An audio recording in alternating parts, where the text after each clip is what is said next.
Doma Sports Talk worldwide with some news from the world of boxing. So y'all know what time it is. You ain't in a rush to get concussed.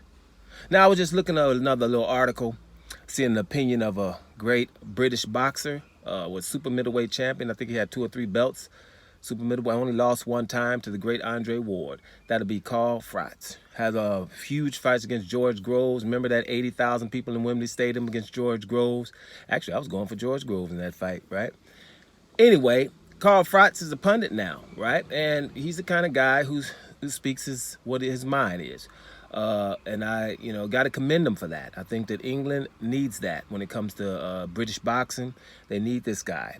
And I'm going to tell you the last 2 things he's been talking about, are pretty controversial. He's talking about the heavyweight division, talking about guys that are treasures, the English treasures and things like that. But he doesn't care about that. He seems to care about what's right.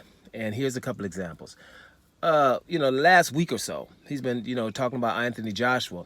And he's been saying things where you would probably think, well, he's an Anthony Joshua hater or something, because he's just saying things like, hey, I've heard one quote is Anthony Joshua's scared of his own shadow.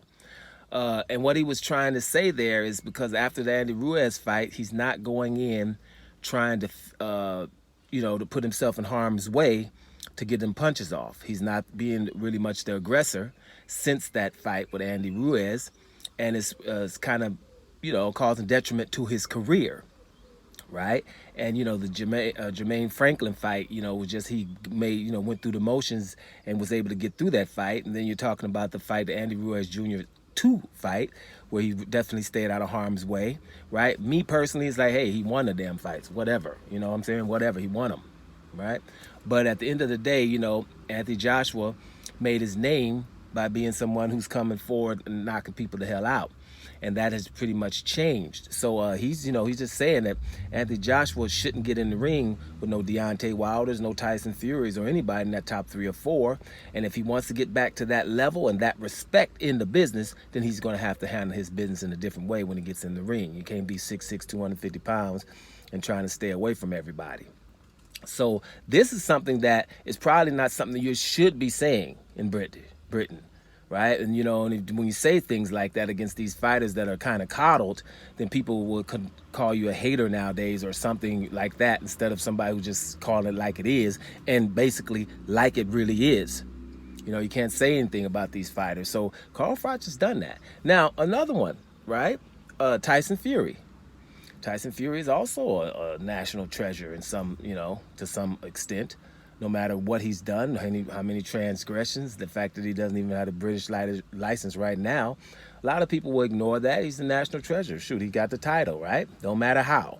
So, right now, he's messed up a little bit, at least, by just acting a fool in the negotiations for the undisputed fight with Alexander Usyk, right?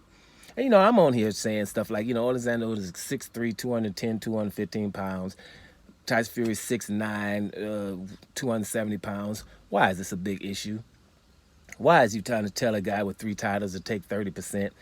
So Tyson Fury actually acted a fool, right? And so, Carl Froch has probably said something about that. I'm not even talking about that. I know that Tyson Fury is not trying to take the Usyk fight, even though he can get a lot of money doing it.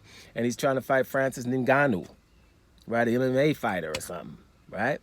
And calling it a game-changing type of an event. Well, Carl Froch has come out and just said that's a load of ish. It's a load of ish, something like that. He ain't got, so he's just calling it out like it is, right? And those are 2 heavyweight guys that are treasures, and he's calling it like it is. And I think personally that this is really, really good for British boxing. I think you're going to need a few pundits who are just going to say just like it is. Barry McGuigan is another one that you're hearing saying things that are probably not popular, but it is what it is. And it's also what the boxers kind of need to hear from other boxers. These guys should be respected. They've had also great careers. And so you should listen to them. A lot of times when you're coddled, you don't really listen to the boxers anymore. You just you have so many fans that you feel as though you don't have to. So let's see. I just thought that was good what he said about Anthony Joshua, and I think it's good also what he says about Tyson Fury, because actually Fury versus Usyk is an undisputed fight that we just can't get because Tyson Fury's them in the way, and that's really simple. And if he's not going to do that, then he should just vacate and let somebody else have it, so we can get an undisputed fight, right? But that happens all the time with these guys that have this undisputed. Anyway, that's my take on that. Doma Sports Talk worldwide, and I'm out of here, y'all.